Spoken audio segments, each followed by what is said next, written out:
आप सभी को जय मसीह की। आज परमेश्वर के वचन में आप सभी का स्वागत है और आज प्रभु यीशु मसीह का जन्म दिवस की आप सबों को ढेरों शुभकामनाएं। परमेश्वर आप सबको बहुत से आशीष दे। और जब आप परमेश्वर के वचन के आशीषों को प्रतिदिन प्राप्त करते हैं तो आप इसे लाइक, शेयर और सब्सक्राइब करें और परमेश्वर के वचन के आशीषों को औरों तक पहुंचने के लिए आप सहायता करें। और हमारा प्रभु यीशु मसीह संसार में इसलिए आया कि वो मनुष्य को नाश नहीं चाहता था और नहीं चाहता था कि मनुष्य इस संसार में पापों में और इस संसार में अपने जीवन को नाश कर दे, वो बुराइयों में घिर कर। इसलिए यीशु मसीह इस दुनिया में आया और जब लोगों ने देखा यीशु मसीह कि वो पापियों को वो प्रेम करता है, उनको बुलाता है, उनके साथ खाना को खाता है, तो बहुत सारे ऐसे लोग थे जब उनसे कहने लगे कि ये तो पापियों का मित्र है, ऐसा करके। तब यीशु मसीह मत्ती को जब बुलाया जाना हम लोग देखते हैं, उसका मत्ती उसका 9 में इस प्रकार से लिखा हुआ है। आगे बढ़कर यीशु मत्ती के नामक एक मनुष्य के जो मसूल की चौकी पर बैठा था देखा और उससे कहा मेरे पीछे हो ले, और वह उठकर उसके पीछे हो लिया।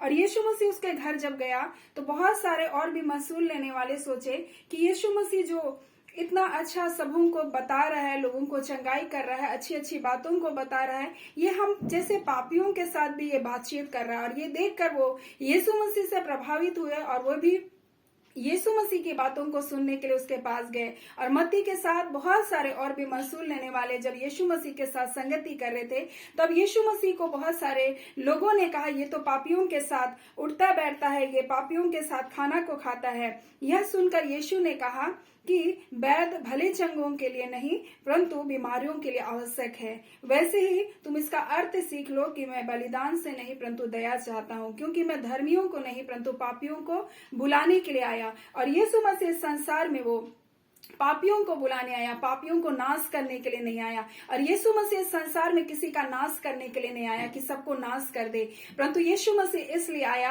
कि पापी लोग पापों से मन फिराकर वो बचाया जाए। और यीशु मसीह का इस धरती पर आने का एक उद्देश्य था, और वो उद्देश्य ये नहीं था कि वो जाति को बनाए या धर्म को बनाए, परंतु उसका एक उद्देश्य ये था कि मनुष्य अपने पापों से छूट करके, उन पापों के बंधन से आजाद होकर के वो परमेश्वर के राज्य में जा सके। और इसीलिए यीशु मसीह स्वर्ग को छोड़ करके वो इस पृथ्वी में आया। और यीशु मसीह का यही एक उद्देश्य था कि मनुष्य जो आज पापों में, बुराइयों में है, लड़ाइयों और झगड़ों में है और नाना प्रकार के दुष्कर्मों में फंसा है, उनको वो बुलाने के लिए आया। और इसलिए यीशु मसीह कहता है मैं धर्मियों को नहीं परंतु पापियों को बुलाने के लिए आया। और यीशु मसीह अपने वचन में इस प्रकार से कहता है, लूका उसका 55 में इस प्रकार से लिखता है कि तुम नहीं जानते तुम कैसी आत्माओं के हो, क्योंकि मनुष्य का पुत्र लोगों के प्राणों का नाश करने नहीं परंतु बचाने के लिए आया।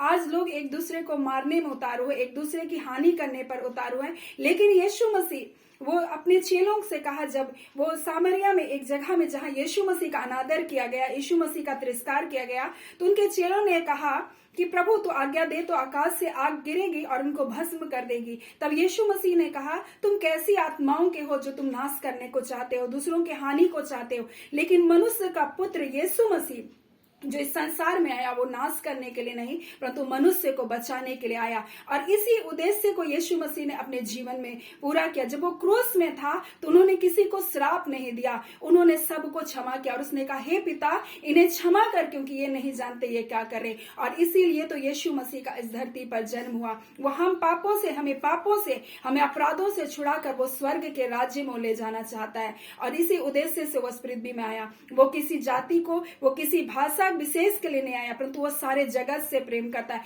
अगर हम परमेश्वर कहते हैं तो वो एक देश का कैसे हो सकता है या एक राज्य का कैसे हो सकता है? वो परमेश्वर तो सारे पृथ्वी का परमेश्वर है। इसलिए आज बहुत सारे लोग यीशु मसीह को कहते हैं वो विदेश का परमेश्वर है, लेकिन अगर वो परमेश्वर हम ऐसा कहते हैं तो एक राज्य में कैसे सीमित हो सकता है? जिसने सूर्य, चंद्रमा, ग्रह, नक्षत्र को बनाया उसको हम सीमित नहीं कर सकते। वो यीशु मसीह हमको बचाने के लिए आया, क्योंकि एक ना एक दिन हम सबको इस पृथ्वी पर से जाना है और उसके बाद हमारा न्याय होगा। और यीशु मसीह नहीं चाहता कि कोई भी नरक में चला जाए, कोई भी नाश हो जाए। इसीलिए यीशु मसीह इस दुनिया में हमें बचाने के लिए आया। हर पापी से जो पापों में बुराइयों में फंसा है उनको छुड़ाने के लिए यीशु मसीह आया। और उसने कहा, परमेश्वर ने अपने वचन में कहा कि जो पुत्र पर विश्वास करेगा अनंत जीवन उसका है। शैतान नाश करने के लिए आता है, परंतु यीशु मसीह इसलिए आया कि हमारे जीवन को बचा ले। सो परमेश्वर इस वचन के द्वारा आज के दिन आप सबको बहुत ऐसे आशीष को दे। आमीन। आइए हम प्रार्थना को करें। धन्यवाद देते हैं प्यारे पिता परमेश्वर, प्रभु यीशु के नाम से पिता हम आपके निकटता में आते हैं और आपका धन्यवाद करते हैं पिता कि आपने हमें अनंत जीवन की एक आशा को दिया, एक जीवित आशा को दिया, मृत्यु के बाद एक जीवन की आशा को दिया प्रभु जी। और इसी उद्देश्य से आपने अपने बेटे यीशु मसीह को भेजा प्रभु जी, ताकि हम पिता इस संसार से परे परमेश्वर आपके राज्य में प्रवेश कर सके पिता, और पापियों को उनके पापों के बंधन से छुड़ाने के लिए आया, क्योंकि हम सब ने पाप किया था प्रभु और हम सबको उद्धार की जरूरत थी। हम सबको पिता परमेश्वर मुक्ति की जरूरत थी, क्योंकि पापी स्वर्ग के राज्य में नहीं जा सकता था पिता। इसलिए आपने अपने इकलौते पुत्र को दिया, उसके लहू के द्वारा हम सब शुद्ध और पवित्र किए गए, ताकि आपके राज्य में हम प्रवेश कर सके पिता। आज के वचन की आशीष हर एक के जीवन में हो प्रभु जी। इस जन्म पर्व के आशीष, यीशु के जन्म के उत्सव की आशीष हर एक के जीवन में हो, और हर एक पिता अपने जीवन में आपको अपना उद्धार करता, अपना मुक्तिदाता, अपना छुड़ाने वाला करके अपने हृदय में ग्रहण करे पिता, और अपने पापों को मानकर आपसे पापों की क्षमा को पा सके प्रभु। ऐसा अनुग्रह आप प्रदान कीजिएगा पिता। हम आपको सारी आदर महिमा देते हैं पिता, आपके नाम को महिमा देते हैं, और ये प्रार्थना आपके बेटे हमारे प्रभु यीशु के नाम से मांगते हैं। दया सुनिए, अनुग्रह से ग्रहण कर लीजिएगा। आमीन। परमेश्वर आप सबको बहुत ऐसे आशीष को दे। आमीन।